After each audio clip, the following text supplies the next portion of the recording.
Hello students, good morning. I hope you all are fine. देखिए students, स्वागत है आपका आपके अपने YouTube channel bright future study point पर। वीडियो स्टार्ट करने से पहले मैं एक बार आपको बता दूं कि यहाँ पर कक्षा 6 से लेकर 10 तक के सामाजिक विषय के जो अलग अलग पार्ट्स हैं, उन पार्ट्स के वीडियोज़ आपको यहाँ पर एक ही चैनल पर अवेलेबल हो जाएंगे, उपलब्ध हो जाएंगे।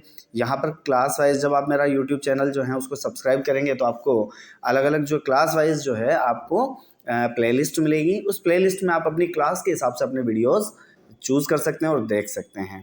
11th और 12th के बारे में बता दूं आपको, यहाँ पर हिस्ट्री और जियोग्राफी दोनों ही सब्जेक्ट्स के वीडियोस आपको यहाँ पर उपलब्ध हो पाएंगे। तो प्लीज़ स्टूडेंट्स, जब इतना मैटर आपको एक साथ मिल रहा है तो प्लीज़ चैनल को सब्सक्राइब करें, लाइक करें, शेयर करें। और अब अपन बात करते हैं क्लास 7th के बारे में। 7th क्लास में जो अपना फर्स्ट लेसन चल रहा है, फर्स्ट लेसन में अपन बात कर रहे हैं जो अपनी जो बुक है हमारे अतीत, इसका सेकंड पार्ट है। और इसमें अपन ने पिछले वीडियो में इसकी स्टार्टिंग की थी कि क्या नाम है इसका, अल इदरीसी के बारे में अपन ने बात की थी, ठीक है, जिसने जो है एक भारतीय जो प्रायद्वीप है उसका नक्शा तैयार किया था। उसके संदर्भ में अपन ने बात की थी और अपन ने ये भी बताया था कि जो इतिहासकार हैं वो अलग अलग संदर्भों में अलग अलग उनका जो है जो अवशेष हैं, मुद्राएं हैं, जो भी चीज़ें हैं, उन सभी का अध्ययन करते हैं। अब समय के साथ उनके संदर्भों में संदर्भ या समय के साथ जो है उनका महत्व बदल जाता है या उनका अर्थ बदल जाता है। ऐसा कुछ अपन ने पिछले वीडियो में बात की थी। आज अपन बात करने जा रहे हैं नई शब्दावली और पुरानी शब्दावली। ये अपना एक नेक्स्ट टॉपिक है बुक का।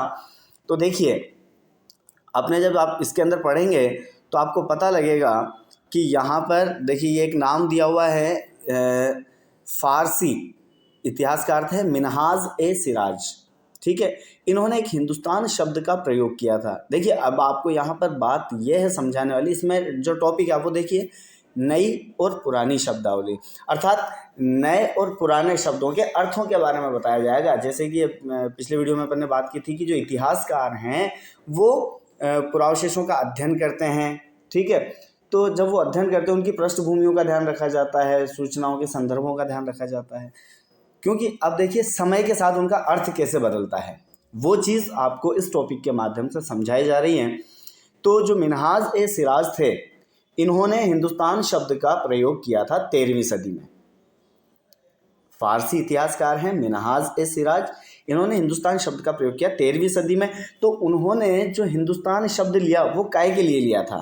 उन्होंने ये जो शब्द लिया था ये लिया था पंजाब, हरियाणा और गंगा यमुना के बीच का जो क्षेत्र है उन प्रदेशों के लिए प्रयोग किया था इसने, ठीक है।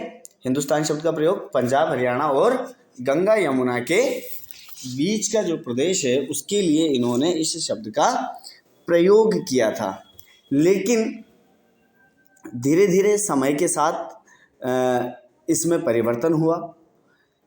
समय के साथ जैसे जैसे परिवर्तन हुआ, देखिए सल्तनत काल जब आया, ये मुग़ल काल जब आया, उस समय में जब इसका विस्तार होने लगा इस साम्राज्य का, तो उस संपूर्ण साम्राज्य को हिंदुस्तान कहा जाने लगा, जो कि बादशाह या जो सल्तनत का जो सुल्तान होता था उसके अधिकार क्षेत्र में आते थे। धीरे धीरे उसके लिए प्रयोग किया जाने लगा। अब इसका अर्थ देखिए, मिन्हाज ए सिराज ने तो जो लिया वो क्या लिया, पंजाब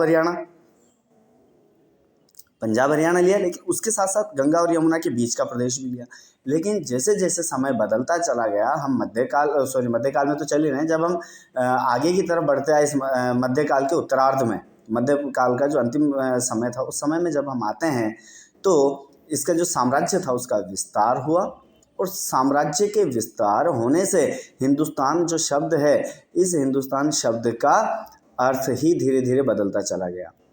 अब इसमें क्या था कि जितना भी जो अधिकार क्षेत्र में आ रहा था बादशाह के, वो सब हिंदुस्तान में था। और वर्तमान में तो हम जानते ही हैं कि जो हिंदुस्तान है वो उसकी परिभाषा हम किस रूप में दे सकते हैं कि हमारा जो भारत देश, हम इसे हिंदुस्तान कहते हैं। वैसे इसके संदर्भ में और भी कुछ पुरानी जो है धारणाएं चली आ रही हैं कि जैसे जो यूनानी जो लोग थे, तो वो स को ह बोलते थे, ह के रूप में उच्चारण करते थे स का। तो सिंधु जो नदी थी उससे उसका नाम हो गया है और उससे हिंदुस्तान हो गया।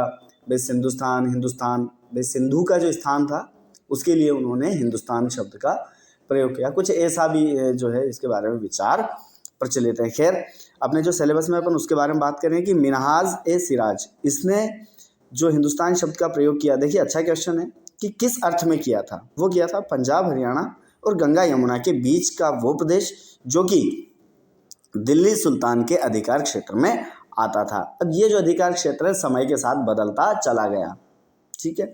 इसी में जब हम आगे पढ़ेंगे तो आगे देखिए इसके नीचे जब दिया हुआ है बाबर के बारे में आपको दिया हुआ है कि बाबर ने हिंदुस्तान शब्द का प्रयोग काय के लिए किया, ठीक है। जब आप इसमें पढ़ेंगे तो देखिए मैं आपको बताऊं, ये देखिए मिला बाबर। तो बाबर जो है इसने जो हिंदुस्तान शब्द का प्रयोग किया वो काय के लिए किया है। तो बाबर जो है इसने क्या किया कि 16वीं सदी, देखो आपको पता होना चाहिए कि भारत में मुगल वंश की स्थापना कब हुई है। भारत में मुगल वंश की स्थापना हुई है 1526 से, जबकि बाबर जो है उसने भारत पर आक्रमण किया और यहाँ पर उसने सल्तनत को प्राप्त किया। तो वो जो बाबर था उस बाबर ने इस उपमहाद्वीप के भूगोल, पशु पक्षियों और यहाँ के निवासियों की संस्कृति का वर्णन करने के लिए हिंदुस्तान शब्द का प्रयोग किया है। अब देखिए इसमें पर्टिकुलर किसी भी क्षेत्र को इसने नहीं लिया, इसने यहाँ का जो भूगोल है, यहाँ के जो पशु पक्षी हैं, यहाँ की जो संस्कृति है उसके लिए हिंदुस्तान शब्द का प्रयोग किया है। हो गए दोनों अलग अलग अर्थ। कि अभी मैंने बताया कि मिनहाज ए सिराज उसने अर्थ लिया था पंजाब, हरियाणा और गंगा यमुना के बीच का प्रदेश। बाबर जब हिंदुस्तान का प्रयोग कर रहा है तो उसमें उसने प्रदेश वाली तो कोई बात ही नहीं रखी, इसने तो यहाँ की संस्कृति, यहाँ के पशु पक्षी और यहाँ के भूगोल वगैरह के बारे में जो उसका वर्णन किया है उसके लिए हिंदुस्तान शब्द का प्रयोग किया है। इसके बाद में अपन आगे चलते हैं। देखिए विदेशी किसे कहा जा सकता है, इसी में जो है अगला जो टॉपिक है आप यहीं से देखिए। आपको देखिए स्टूडेंट्स एक बार चैप्टर जरूर रीड करना है, ठीक है। तो यहाँ पर देखिए विदेशी शब्द नजर आया, विदेशी। तो विदेशी का क्या अर्थ है? तो विदेशी जो है सामान्यतः हम जो वर्तमान परिप्रेक्ष्य में अर्थ लेते हैं, तो हम वर्तमान परिप्रेक्ष्य में क्या अर्थ लेते हैं? जो किसी अन्य देश का व्यक्ति है, जो किसी अन्य देश का व्यक्ति है। लेकिन मध्यकाल में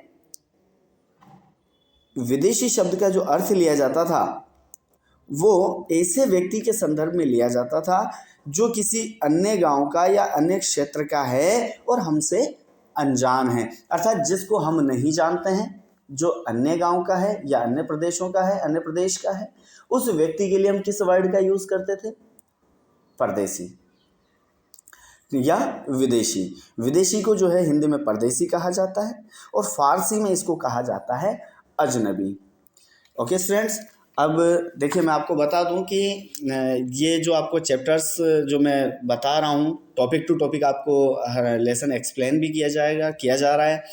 और इसके जो हैंडमेड नोट्स हैं, तो हैंडमेड नोट्स के लिए देखिए आप लोग मुझे अपने व्हाट्सअप नंबर पर आप मुझे मैसेज कर सकते हैं और PDF फाइल जो है वो आपको अवेलेबल करवा दी जाएगी विदाउट एनी कॉस्ट, बिना किसी चार्ज के हैं, कोई मतलब नहीं है उसका। आप जो है डिस्क्रिप्शन में आपको मेरा नंबर मिल जाएगा, उस नंबर पर आप मुझे इन्फॉर्म कर सकते हैं। आप मुझसे जो PDF जो है वो इसका मांग सकते हैं, हैंडमेड नोट्स हैं। Okay students, thank you. तो प्लीज़ चैनल को लाइक करें, शेयर करें, सब्सक्राइब करें। Okay, thank you so much.